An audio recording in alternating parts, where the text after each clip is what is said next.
5 وقت کی نماز یہ میرے نبی کی آنکھوں کی ٹھنڈک ہے، 5 وقت کی نماز اس امت کی شان پہچان ہے۔ اور اللہ تعالیٰ نے پہلی امتوں پر اتنی بڑی مشقت ڈالی کہ ان کی نماز مسجد کے علاوہ کہیں نہیں ہوتی تھی، مسجد میں ہی ہوتی تھی۔ ہمارے لیے کتنی آسانی کر دی، جاب میں ہے مصلی بچھا نماز پڑھ، چلو مصلی بھی کوئی نہیں، زمین دیکھ اس پر کوئی گندگی تو کوئی نہیں ہے، بس زمین بھی تیرے لیے پاک ہے، چل نماز پڑھ۔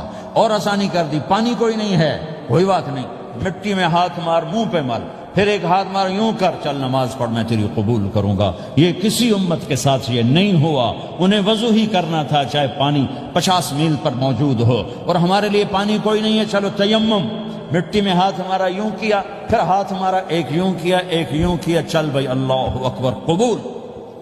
عمار بن یاسر رضی اللہ تعالیٰ عنہ سفر میں تھے، ان کو نہانے کی ضرورت ہو گئی، نائٹ فال ہو گیا، تو انہوں نے سوچا کہ ویسے تو آدمی کو وضو کی ضرورت ہوتی ہے تو خالی منہ پہ ہاتھ مارا اور یوں کونیوں تک، لیکن مجھے تو غسل کی ضرورت ہے، تو خالی اس سے تو کافی نہیں ہوگا۔ تو انہوں نے کپڑے اتارے، اکیلے تھے، ریت کے اوپر کبھی یوں لیٹے کبھی یوں لیٹے کبھی یوں لیٹے، 3-4 دفعہ یوں یوں اور یوں رول ہوتے ہوتے پھر انہوں نے نماز پڑھی۔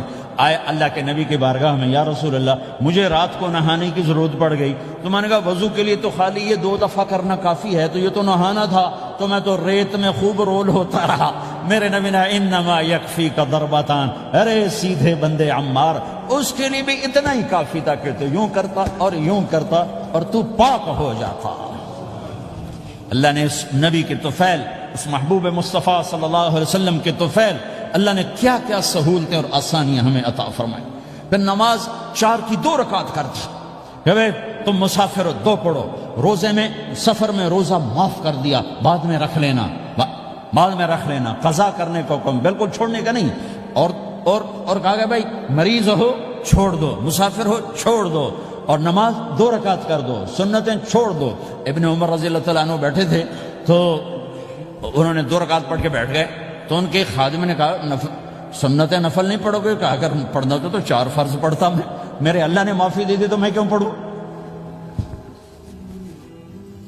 میرے نبی نے سفر میں سنتیں نہیں پڑھی کبھی، اپنی امت کو سہولت دینے، فجر کی سنتیں 2 پڑھتے تھے، اس کے علاوہ سنتیں نہیں پڑھی تاکہ میری امت کو سہولت ہو، آسانی ہو۔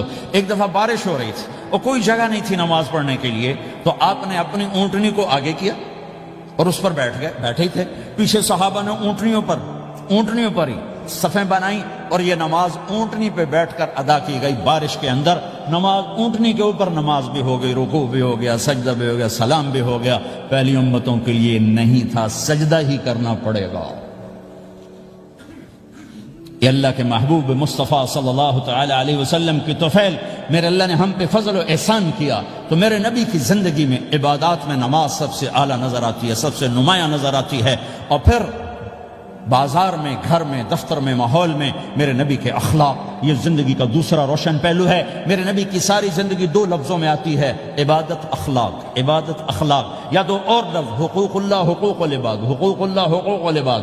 حقوق اللہ میں نماز سب سے اعلیٰ، اور حقوق العباد میں لوگوں کی برداشت کرنا، لوگوں سے درگزر کرنا، معاف کرنا، جھوٹ سے بچنا، دھوکے سے بچنا۔ میرے نبی سے پوچھا گیا، یا رسول اللہ مسلمان کنجوس ہو سکتا ہے؟ ہم نے کہا ہو سکتا ہے۔ یا رسول اللہ مسلمان کمزور ہو سکتا ہے، بزدل ہو سکتا ہے، ڈرپوک ہو سکتا ہے؟ آپ نے کہا ہو سکتا ہے۔ یا رسول اللہ مسلمان جھوٹ بول سکتا ہے؟ آپ نے کہا نہیں، جھوٹ نہیں بول سکتا، جھوٹ نہیں بول سکتا۔ ہاں، الا لعنت اللہ علی الکاذبین، جھوٹوں پہ اللہ کی لعنت۔ اس لعنت کے ساتھ 400 پاؤنڈ بچا لیے، 4000 بچا لیے، 4 ملین بچا لیے، 4 بلین بچا لیے، 4 ٹریلین بچا لیے، ساری دنیا کو بچا لیا، اور اوپر اللہ کی لعنت پڑی تو اللہ کی قسم گھاٹے کا سودا ہے۔ اور سچے ہو گئے، سچ بولا، یہ میں 100 پاؤنڈ کماتا ہوں، لے لو جو لینا ہے اس میں سے، یہ میں 1000 پاؤنڈ کماتا ہوں، لے لو جو لینا ہے، یہ میں 50,000 پاؤنڈ کماتا ہوں، لے لو جو لینا ہے، کہ مسلمان کی زبان سے جھوٹ نہیں نکلتا، سچ ہی بولتا ہے۔ آپ تشریف لے جا رہے ہیں، ایک آواز ہے یا رسول اللہ، آپ نے یوں دیکھا، کوئی نظر نہیں آیا، پھر آواز ہے یا رسول اللہ، تو آپ نے دیکھا کہ ہرنی ڈیر چھوٹی وہ کھڑی ہوئی، رسی میں بندھی۔ تو آپ نے کہا کیا ہوا؟ کہا جی آپ کا صحابی مجھے پکڑ کے لایا ہے، میرے چھوٹے چھوٹے بچے بھوک سے رو رہے ہوں گے، آپ مجھے چھوڑ دیں، میں بچوں کو دودھ پلا کے واپس آ جاتا، مجھے پتا ہے میرے اللہ کی تقدیر میرے بارے میں کیا ہے۔ تو آپ نے کہا اگر تو واپس نہ آئی تو پھر تو اس نے کہا مجھے اللہ جہنم میں ڈال دے۔ آپ نے اس کی رسی کھول دی، خود وہیں بیٹھ گئے۔ اس نے دوڑ لگائی اور پہاڑوں میں گم ہو گئے۔ تھوڑی دیر کے بعد وہ دوڑتی ہوئی آئی اور آ کے سر یا رسول اللہ میں حاضر ہو جاؤں۔ تو آپ نے اس کو باندھ کے وہیں آپ بیٹھ گئے نہیں۔ دیر کے بعد وہ صحابی آئے جنہوں نے اس کو شکار کیا تھا، پکڑا تھا، تو کہنے لگے، ان کا یا رسول اللہ آپ یہاں کیسے؟ کہ میں ایک درخواست لے کر آیا ہوں۔ کہ کیا؟ کہ یہ ہرنی مجھے ہدیہ کر دو۔ کہ یا رسول اللہ سب کچھ آپ کا ہے، کہ بس یہ ہدیہ کر دو۔ یا رسول اللہ حاضر۔ تو آپ نے اس کو لے کر رسی اس کی گردن سے نکالی کہ جا بچی اپنے بچوں کے پاس جا کے خوشی منا، سچ نجات دیتا ہے اور جھوٹ ہلاک کرتا ہے۔ ایک ہرنی جان کی بازی کھیل گئی سچ بولنے کے لیے، تم چند پونڈوں پہ جھوٹ بولتے ہو، ایمان کو برباد کر کے رکھ دیتے ہو۔ مسلمان جھوٹ نہیں بولتا، مسلمان دھوکہ نہیں دیتا، مسلمان کی زبان سے سخت بول نہیں نکلتا، کسی کو بے عزت نہیں کرتا، کسی کو کی بے اکرامی نہیں کرتا، کسی کا دل نہیں توڑتا، کسی کو ذلیل نہیں کرتا، خود سہتا ہے، اوروں کو خوشیاں دیتا ہے، خود دکھ سہتا ہے، اوروں کو راحت دیتا ہے، خود تکلیف سہتا ہے۔ یہ میرے نبی کے اخلاق ہیں، یہ میرے نبی کی زندگی ہے، اور یہ اسلام کا سب سے بڑا چیپٹر ہے اور سب سے مشکل چیپٹر ہے۔ جب میرے نبی نے لمبی نمازیں پڑھی تو اللہ نے روک دیا کہ میرے حبیب ما انزلنا علیک القرآن لتشقى، اتنی لمبی نماز نہ پڑھ کے تو تھک جائے۔ میرے نبی نے تبلیغ میں زور دکھایا تو اللہ نے روک دیا، فلتذهب نفسك عليهم حسرات، میرے نبی اتنا غم نہ کر کے آپ خود ہی آہیں بھرتے بھرتے آپ مر جائیں۔ میرے نبی نے مال سارا خرچ کیا، اللہ نے اس سے بھی روک دیا، ولا تبسطها كل البسط فتقعد ملوما محسورا، اتنا خرچ نہ کریں کہ آپ خود پھر دکھی ہو کے بیٹھ جائیں۔ خرچ کرنا بہت بڑا عمل، تبلیغ سب سے سارے عملوں کا سردار عمل، تبلیغ سے بڑا کوئی کام ہوتا تو اللہ نبیوں کو دیتا، اگر تبلیغ سے بڑھ کر کوئی کام ہوتا تو اللہ نبیوں کو دیتا، گشت سے بڑھ کر کوئی محنت ہوتی تو اللہ نبیوں کو دیتا۔ 950 سال نوح علیہ السلام گشتی کر رہے ہیں، اور اللہ کی مان لو، اللہ کی مان لو، اتنا عظیم عمل کا میرے نبی درمیانہ نماز سب سے بڑی عبادت، میرے نبی درمیانہ کام، لیکن جب میرے نبی نے اخلاق اچھے کیے، دشمن کو معاف کرنا۔ لیکن ایک آدمی آپ سوئے ہوئے تھے، آپ کی تلوار لٹکی تھی، ایک آدمی آیا، اس نے آپ کی تلوار اتاری اور یوں ہماری پسلی میں، آپ اٹھ کے بیٹھ گئے۔ اب وہ قتل کے ارادے کے لیے آ چکا ہے اور تلوار یہاں ہے، کہتا من یمنعک منی، اب بول تمہیں کون بچائے گا؟ تو آپ نے مسکراتے ہوئے کہا اللہ، تو اس کے ہاتھ سے تلوار گر پڑی، تو آپ نے اٹھا لی، آپ نے یوں سیدھی کی، اب تو بچا، تجھے کون بچائے گا؟ وہ کہنے لگا مجھے تو ہی بچائے گا، وہ تو اللہ کو جانتا نہیں تھا، کہا بابا مجھے تو ہی بچائے گا۔ تو آپ کہتے ہیں اس کا سر اڑا دو، یہ نبی کو قتل کرنے آیا ہے۔ میرے نبی نے فرمایا کلمہ پڑھتے ہو؟ کہا نہیں پڑھتا۔ کہا جاؤ معاف کیا۔ یہ میرے نبی کے اخلاق ہیں۔ 20 سال جنہوں نے قتل کے منصوبے بنائے، قتل کے منصوبے، مکہ والے، جب آپ مکہ میں فاتحانہ داخل ہوئے، ابو سفیان سب سے زیادہ آپ کو دکھ پہنچانے والوں میں پیش تو آپ نے ابو سفیان کو عزت دی۔ جو ابو سفیان کے گھر میں داخل ہوگا اس کو کچھ نہیں کہا جائے گا۔ آپ تو ابو سفیان کو بلا کے سولی پہ لٹکاتے، اور آپ کہہ رہے ہیں جو ابو سفیان کے گھر میں جائے گا اسے کچھ نہیں کہا جائے گا، جو بیت اللہ میں ہوگا اسے کچھ نہیں کہا جائے گا۔ سارا مکہ سامنے، آپ یوں بیت اللہ کا دروازے پر یوں دونوں ہاتھ ایسے ٹکا کے کھڑے تھے۔ پھر آپ نے کہا میں کیا کروں گا اب تمہارے ساتھ؟ تو سہیل بن عمر نے کہا آپ کریم ہیں، کریم کے بیٹے ہیں۔ تو آپ نے کہا جاؤ میں نے معاف کیا۔ یہ اخلاق آج مٹ چکے ہیں، مردوں سے، عورتوں سے، علم والوں سے، خانقاہ والوں سے، تبلیغ والوں سے، سب زیرو ہوئے پڑے ہیں۔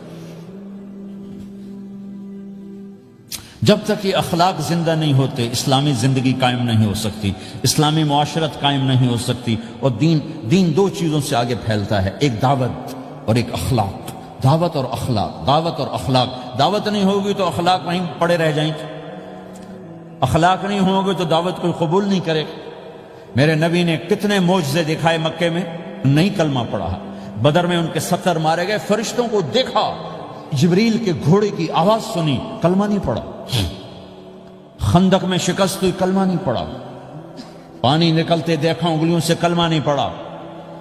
ایک بکرے کا ایک بازو پکایا، ایک بازو بکرے کا، ایک اگلا جو بازو ہوتا، اور 40 آدمیوں نے کھانا کھایا اور ایک بوٹی کم نہیں ہوئی، کلمہ نہیں پڑھا۔ لیکن جب میرے نبی نے کہا جاؤ معاف کیا تو سارے ہی کلمہ پڑ گئے کہ واقعہ یہ اخلاق نبی کے ہو سکتے. حنین کی جنگ میں جب بھاگے لوگ، شکست ہوئی، تو ایک صحابی کا بھاگتے ہوئے پاؤں ہمارے نبی کا پاؤں پر آیا، اور جوتا سخت تھا، تو آپ نے کہا اوجعتنی، اور آپ کے ہاتھ میں چھڑی تھی، آپ نے اس کو یوں ماری، اوجعتنی، ارے تو نے مجھے کتنا زیادہ درد پہنچایا، دکھ پہنچایا. وہ بیچارے پگھل کے رہ گئے اور پریشان ہو گئے، اور فرماتے ہیں سارا دن میں پریشان، ساری رات پریشان کہ اللہ کے نبی کو میں نے تکلیف پہنچائی، اب میرا کیا بنے گا. اگلا دن ہوا تو اعلان ہو رہا تھا بھائی جس کا پاؤں نبی کے پاؤں پہ آیا تھا اس کو اللہ کے نبی بلا رہے ہیں. تو صحابی کہنے لگے میں نے سمجھا بس اب میری تو دنیا بھی گئی اور آخرت بھی گئی، اب میرے اوپر کیس بنے گا اور مجھے ڈانٹ ڈپٹ بھی ہوگی، میرا کتنا بڑا گھاٹا نقصان ہوگا. یہ حاضر ہوئے ڈرتے ڈرتے.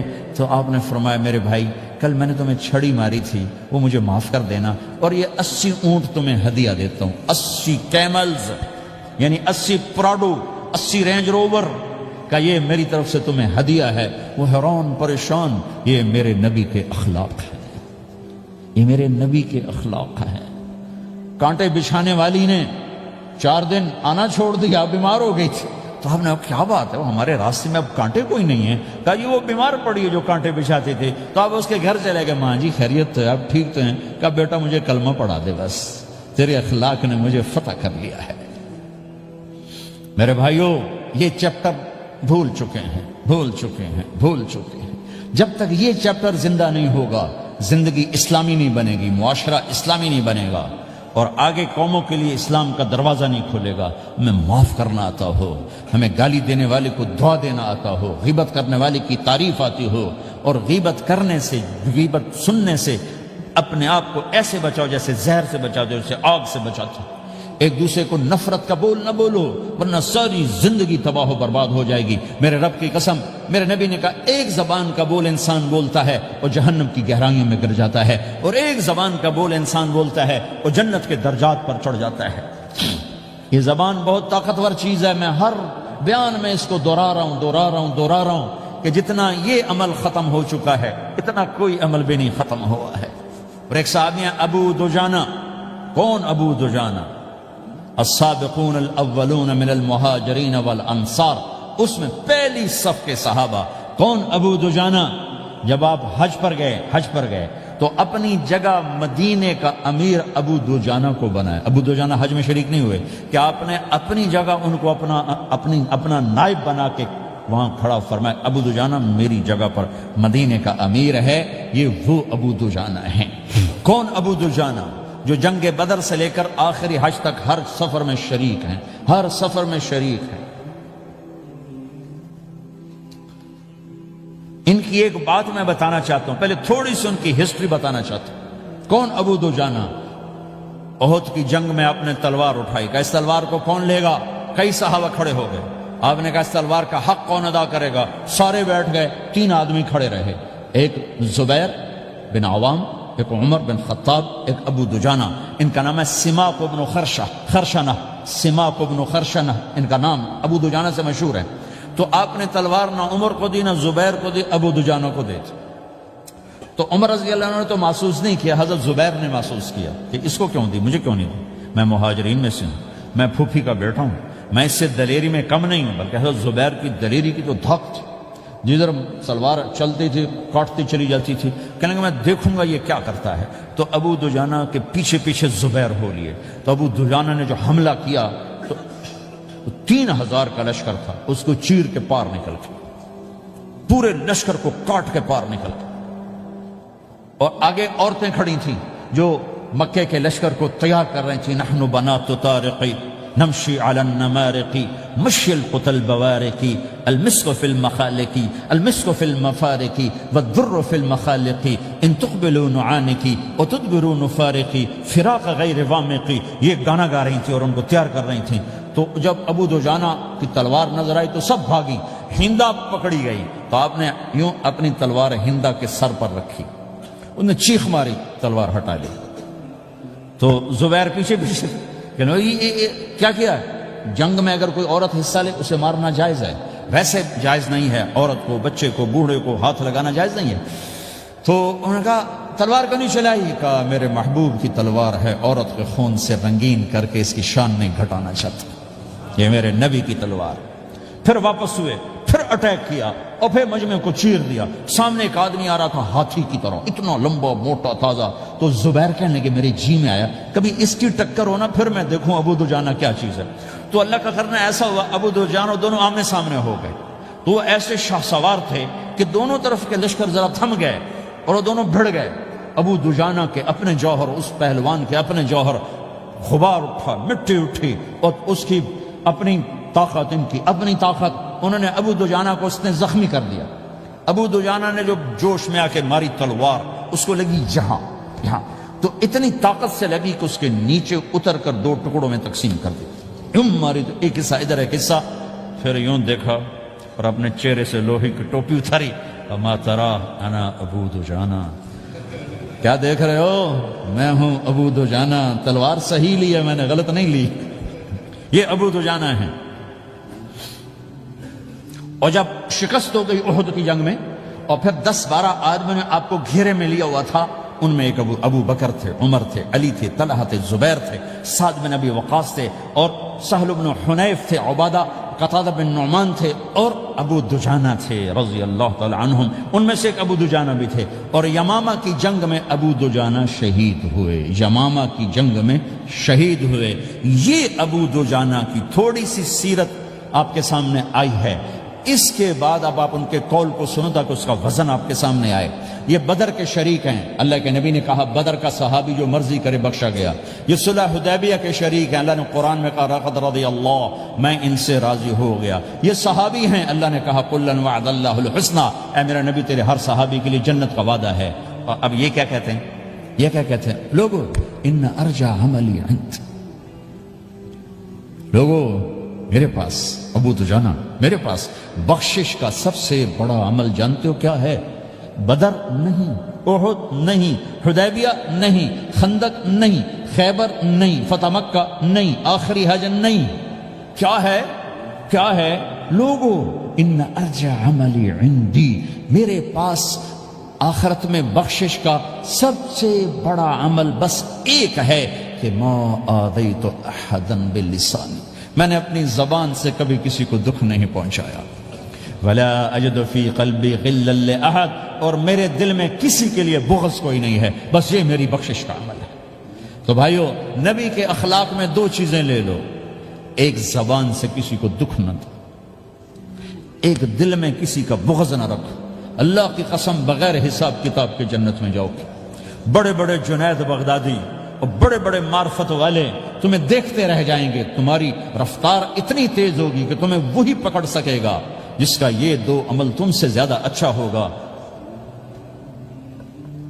جس روڈ پہ رش ہوتا آپ وہاں سے گاڑی ہٹا لیتے ہو، ادھر نہیں جانا، ادھر رش ہے، وہ سائن وغیرہ آپ کو آ جاتے ہیں کہ ادھر بلاک ہے، ادھر نہیں جانا، ادھر جانا ہے۔ تو جہاں روڈ پہ رش ہوتا ہے تو قیمتی سے قیمتی گاڑی کی رفتار بھی آہستہ ہو جاتی ہے، اور جہاں روڈ خالی ہوتا ہے تو پرانی گاڑی بھی بھاگے جا رہی ہوتی ہے۔ ہمارے یہاں پرانی گاڑی ہوتی ہے نا، پرانی بسوں کے پیچھے لکھا ہوتا ہے نہ انجن کی خوبی نہ ڈرائیور کا کمال، خدا کے سہارے چلی جا رہی ہے۔ اور جس کے پاس ایسی گاڑی ہو، نہ انجن کی خوبی نہ ڈرائیور کا کمال، تو اگر اس کو روڈ خالی مل جائے تو وہ تو مرسڈیز والے سے پہلے پہنچے گا، رینج روور والے سے پہلے پہنچے گا، بینٹلی والے سے پہلے پہنچے گا، رولز رائس والے سے پہلے پہنچے گا، جو وہ تو پھنسی کھڑی اور اس کا روڈ ہی خالی ہے۔ تو میرے بھائیو، یہ میں ایک مثال دیتا ہوں، عبادات کی روڈ پہ بہت رش ہے، نمازی بے شمار ہیں، روزے دار بے شمار ہیں، عمرے والے بے شمار ہیں، حج والے بے شمار ہیں، اور تہجد گزار بے شمار ہیں، علماء بے شمار ہیں، حافظ بے شمار ہیں، ذکر والے بے شمار ہیں، بہت رش ہے، تبلیغ والے بے شمار ہیں، لیکن جو اخلاق والا روڈ ہے نا، یہ خالی پڑا ہے۔ اس پہ موٹر زوکی پہ چڑھ کے آ جاؤ تو سب سے آگے نکل جاؤ، سائیکل پہ چڑھ کے آ جاؤ تو سب سے آگے نکل جاؤ، کہ روڈ ہی خالی ہے، اخلاق کا روڈ خالی ہے۔